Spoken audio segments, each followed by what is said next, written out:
Everyone, welcome in our English class. आज हम English की क्लास में हमारी बुक द मैजिक कारपेट का lesson number 2 Jadav and the tree place ये चैप्टर रीड करने जा रहे हैं। ठीक है, आप सभी को यहाँ पे नाम लिखा हुआ नज़र आ रहा होगा विनायक वर्मा। कि विनायक वर्मा वो इंसान है जिन्होंने इस कहानी को, इस स्टोरी को लिखा है। तो चलिए हम इस स्टोरी के बारे में पहले कुछ स्टार्टिंग में थोड़ा सा जानते हैं। Majuli in Assam is the largest river island in the world. Assam का माजुली जो है वो सबसे बड़ा रिवर आइलैंड है पूरी दुनिया का। It lies in the river Brahmaputra. आप सभी को पता है ब्रह्मपुत्र नदी है, ब्रह्मपुत्र नदी के पास ही ये है, ये रिवर आइलैंड जो है Majuli. The island is covered by the Molai forest. ये जो आइलैंड है, ये आइलैंड चारों तरफ से किससे घिरा हुआ है? मोलाई फॉरेस्ट से, मोलाई के जंगलों से। ठीक है, आइलैंड, सबसे पहले तो आइलैंड होता क्या है आप लोगों को ये पता होना चाहिए। पता है सब को? चलिए मैं आपको बताती हूँ। आइलैंड होता है समुद्र के बीचों बीच, समुद्र के या फिर नदी के बीचों बीच छोटा सा एक टापू।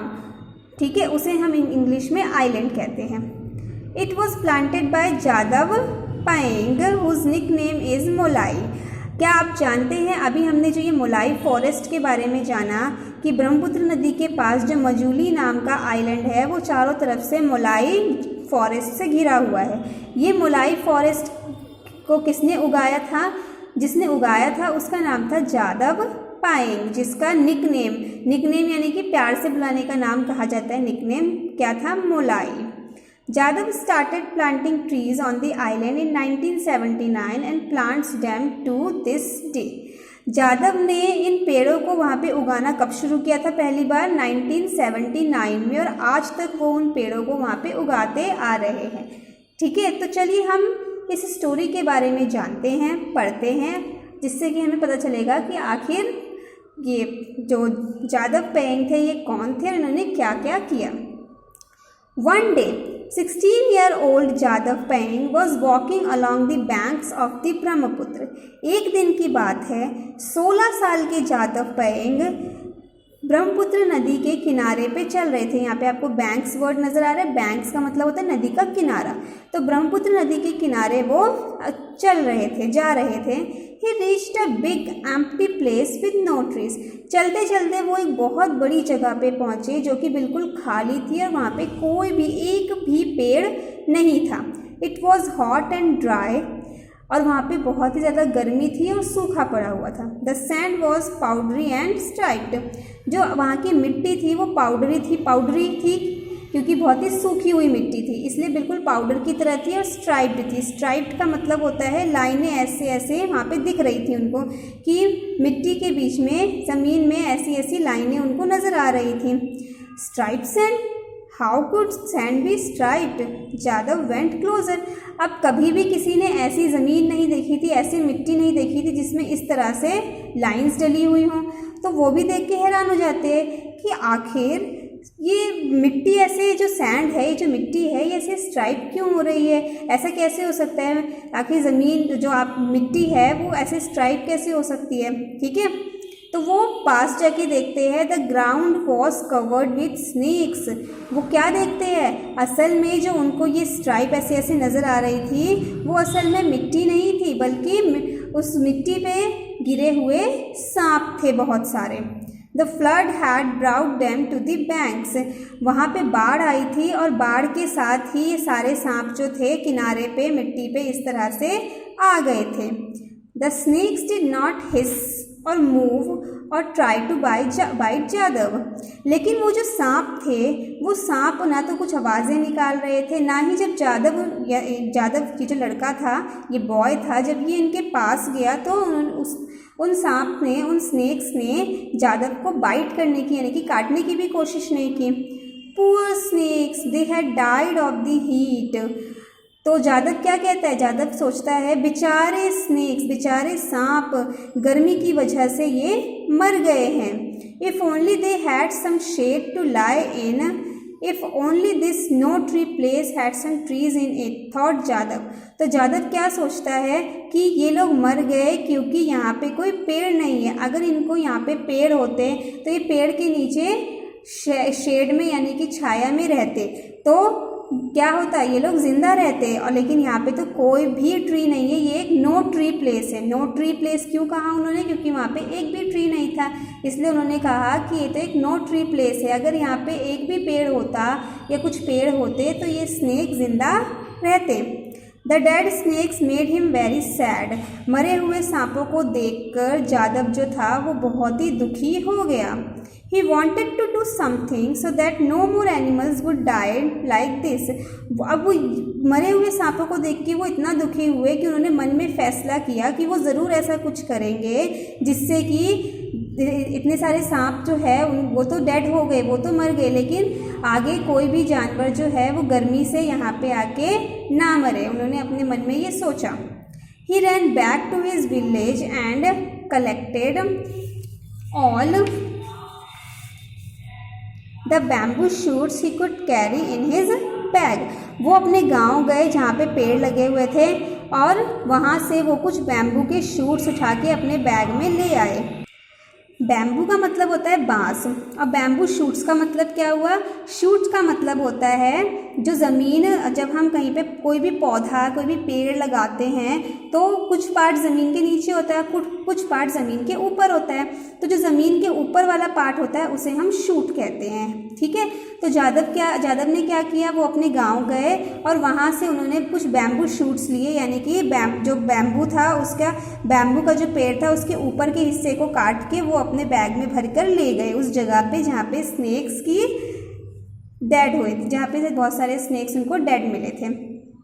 Most plants would not grow in the hot sand but bamboo would.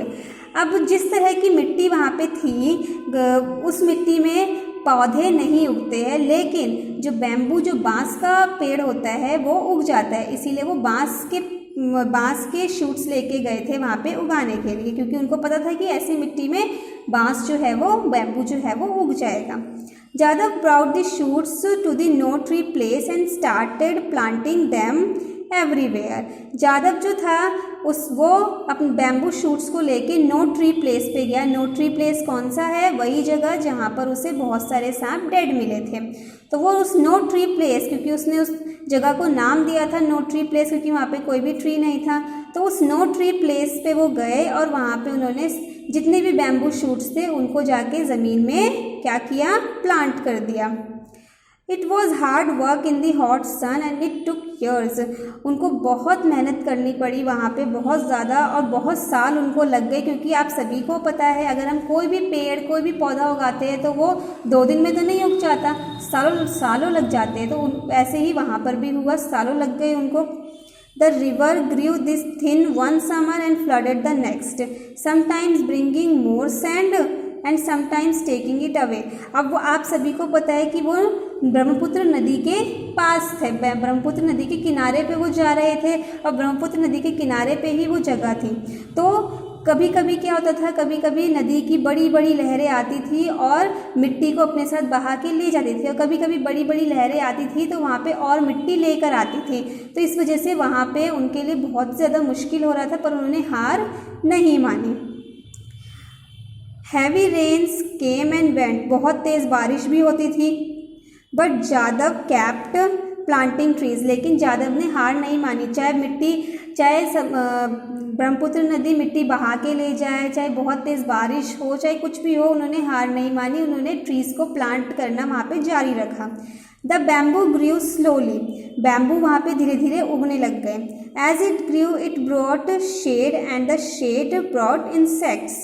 जैसे ही वहाँ पे बैम्बू के पौधे थोड़े से बड़े हुए, बैम्बू के पेड़ थोड़े से बड़े हुए, वहाँ पे क्या हो गया, शेड हो गया। शेड का मतलब होता है छाया हो गई वहाँ पे। अब वहाँ पे एनिमल्स रह सकते थे, क्योंकि वहाँ पे अब कड़ी धूप नहीं थी, क्योंकि वहाँ पे पेड़ उग गए थे, बैम्बू का पेड़ उग गया था वहाँ पे।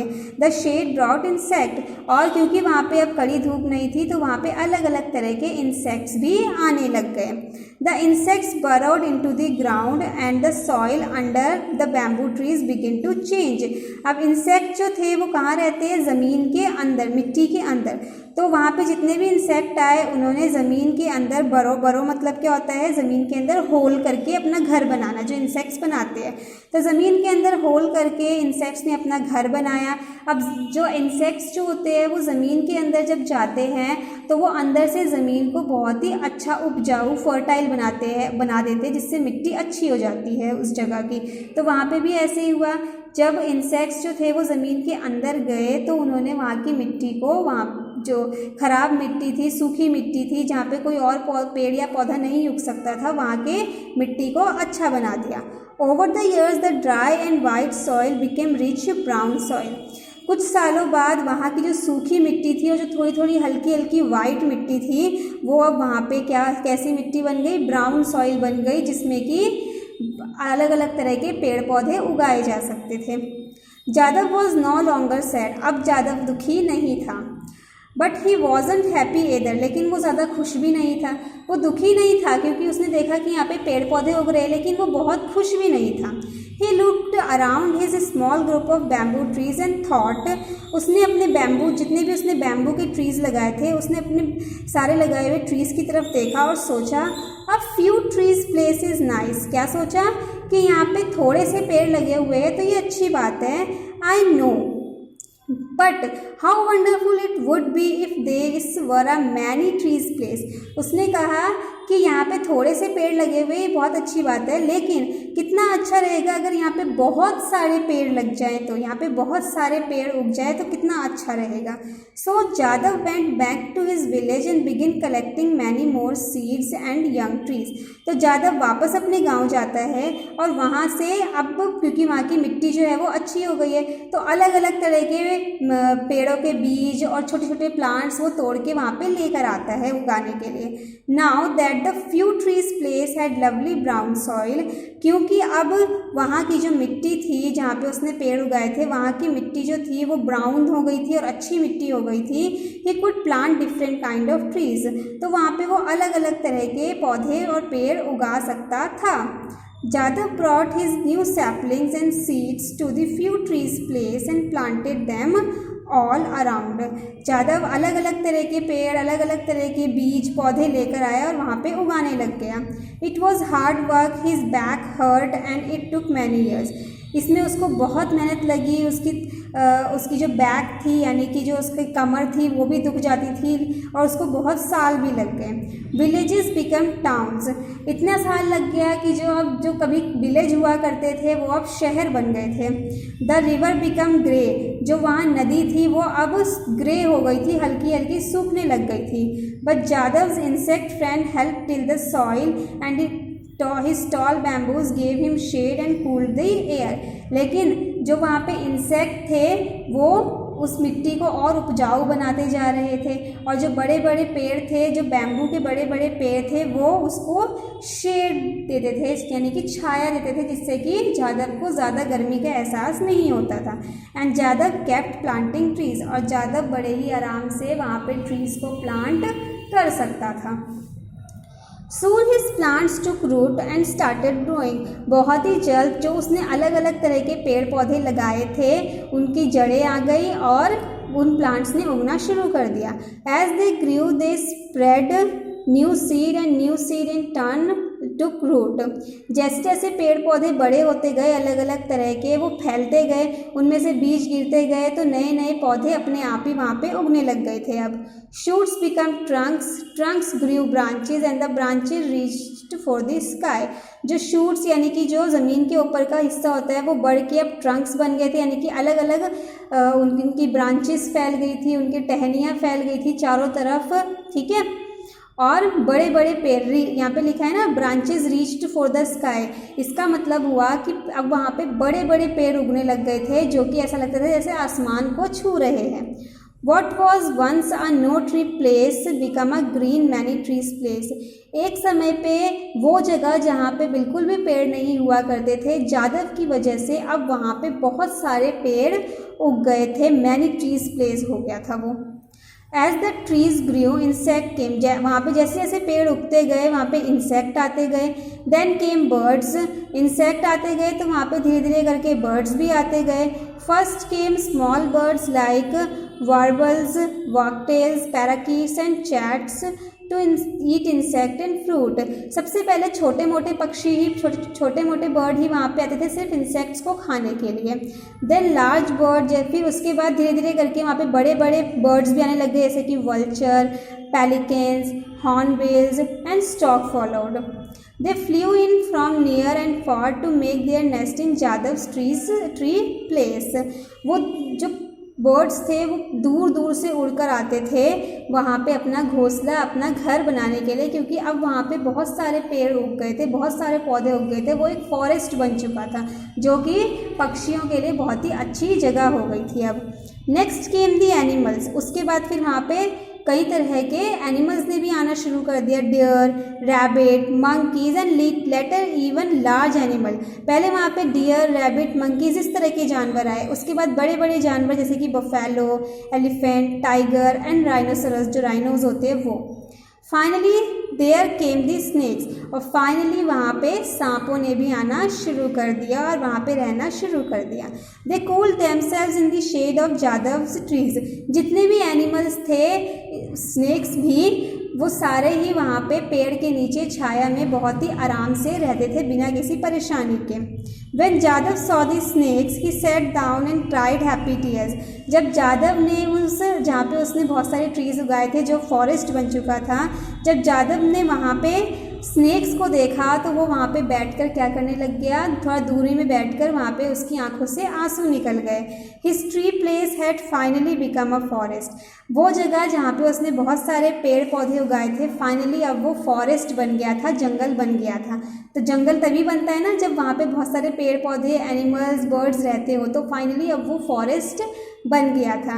और जादव को स्नेक्स को देख के क्यों रोना आ गया, क्योंकि उसने सालों पहले स्नेक्स को ही वहाँ पे डेड देखा था, जिसकी वजह से उसने पौधों को वहाँ पे लगाना और उगाना शुरू किया था। Jadav is known as the forest man of India.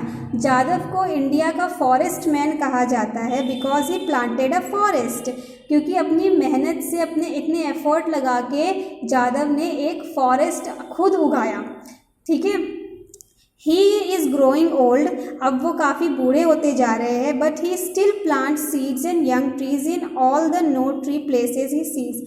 लेकिन अब भी अगर उनको कोई ऐसी जगह मिलती है या दिखती है जो सूखी है, जहाँ पे कोई प्लांट या ट्री नहीं है, तो वो वहाँ पे प्लांट या ट्री उगाने निकल पड़ते हैं। He wants to bring back all the old forest that have been cut down.